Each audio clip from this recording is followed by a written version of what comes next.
Bonjour et bienvenue sur jaicompris.com pour un exercice très classique. On vous donne une fonction et on vous demande de trouver son tableau de signes. Donc maintenant, comme d'habitude, appuyez sur pause, cherchez bien cet exercice et on se retrouve juste après pour la correction.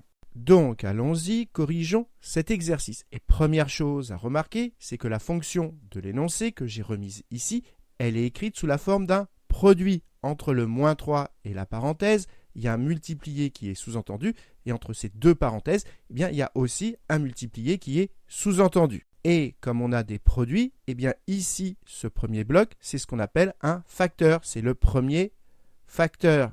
Ici, ce deuxième bloc, c'est le deuxième facteur, et là, c'est le troisième facteur. Et c'est parce que la fonction s'écrit à l'aide de multiplication que ça va être facile de trouver son tableau de signes. Pourquoi? Imaginez qu'on connaisse le signe du premier facteur, on sache qu'il est négatif, et qu'on connaisse le signe du deuxième facteur, qu'on sache qu'il est positif. Et bien comme ici on a une multiplication, on peut appliquer la règle des signes, et moins fois plus, ça fait moins. Et du coup, comme ici on a des multiplications, si on connaît le signe de chacun des facteurs, et bien grâce à la règle des signes, on pourra trouver le signe de l'ensemble.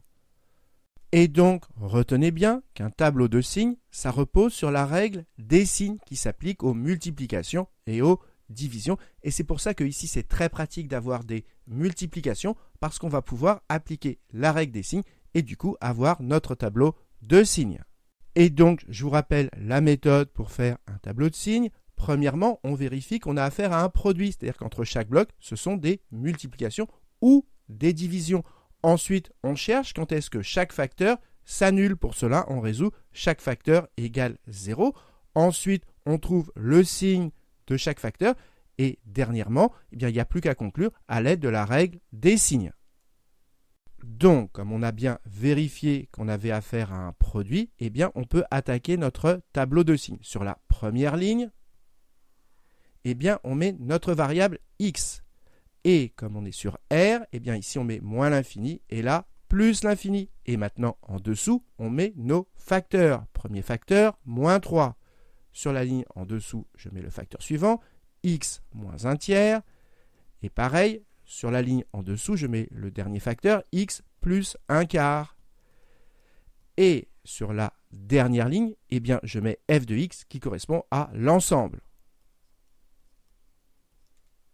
Maintenant, deuxième étape, il faut trouver quand est-ce que chaque facteur s'annule, c'est-à-dire quand est-ce que chaque facteur vaut 0. Donc on y va, premier facteur, moins 3. Moins 3, c'est une constante, ça ne s'annule jamais, ça ne vaut jamais 0. Maintenant, deuxième facteur, eh bien pour savoir quand est-ce qu'il s'annule, eh bien on résout ceci égale 0. Autrement dit, x moins 1 tiers égale 0.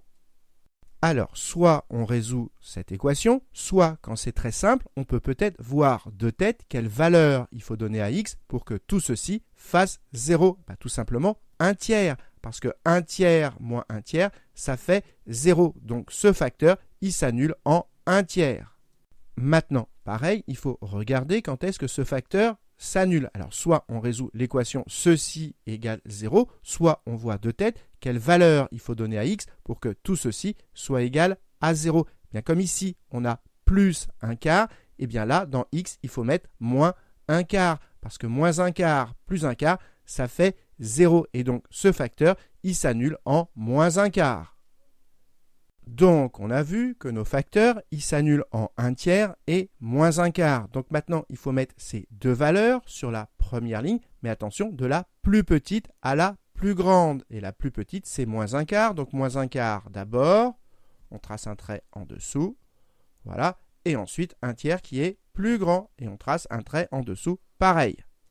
Et maintenant, on indique là où les facteurs s'annulent. Alors moins 3, il s'annule jamais. X moins 1 tiers, on a vu qu'il s'annulait en 1 tiers, donc au niveau de 1 tiers, je mets un 0, et x plus 1 quart, il s'annule en moins 1 quart, donc au niveau de moins 1 quart, je mets un 0. Donc maintenant, il n'y a plus qu'à remplir les signes dans notre tableau de signes. Alors moins 3, c'est toujours négatif. Moins 3, c'est une constante qui est toujours négative, donc je mets des moins partout.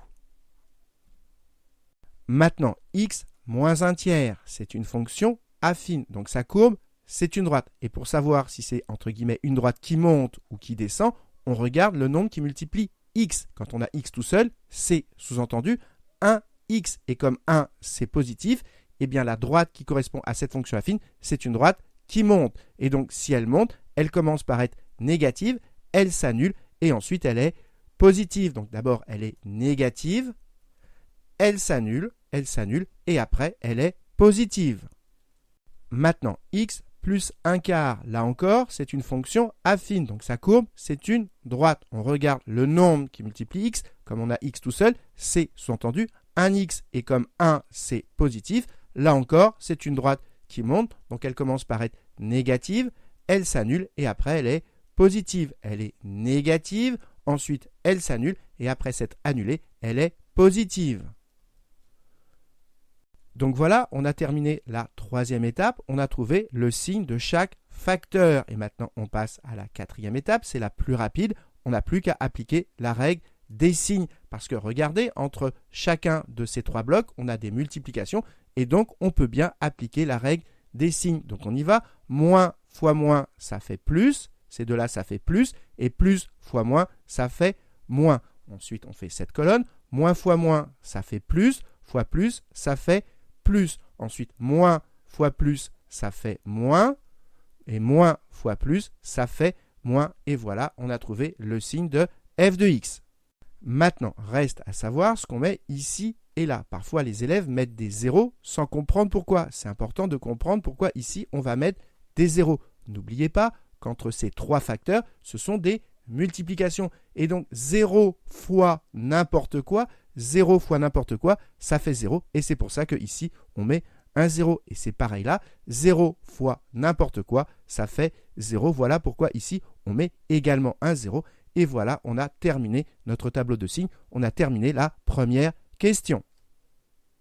Passons à la deuxième question. On nous demande de résoudre l'inéquation f de x supérieure à 0. Ça veut dire quand est-ce que f de x est positive. Pour cela, il suffit de regarder dans la dernière ligne du tableau de signes quand est-ce que f de x est positive. Ici, entre moins 1/4 et 1/3. Donc la réponse, ça va être moins 1/4 et 1/3. Et maintenant, il faut se poser la question, comme ça va être un intervalle, est-ce que les crochets ils sont fermés ou ouverts? Eh bien nous, ce qu'on veut, c'est que ce soit strictement positif et donc on ne veut pas que ce soit égal à 0 et donc il faut exclure les valeurs qui donnent 0 et donc il faut exclure moins 1/4 et 1/3 et donc les crochets ici, ils sont ouverts. Et pour rédiger, avant de donner la réponse, j'écris l'ensemble des solutions est et cet ensemble, je l'appelle grand S comme solution et donc j'écris ceci, ce qui termine cet exercice. Donc voilà, cette vidéo est terminée. Alors qu'est-ce qu'il faut retenir? Eh bien, la première chose très importante à retenir, c'est qu'avant d'appliquer cette méthode pour faire un tableau de signes, vérifiez bien que la fonction, elle s'écrit à l'aide de multiplication ou de division, comme ici. Et deuxième chose importante à retenir, c'est que quand on vous demande de résoudre des inéquations, eh bien très souvent, on utilise un tableau de signes. Donc voilà, j'espère que vous avez bien compris et comme d'habitude, si vous avez apprécié cette vidéo, n'hésitez pas à la liker et à vous abonner à la chaîne pour ne pas rater les nouvelles vidéos.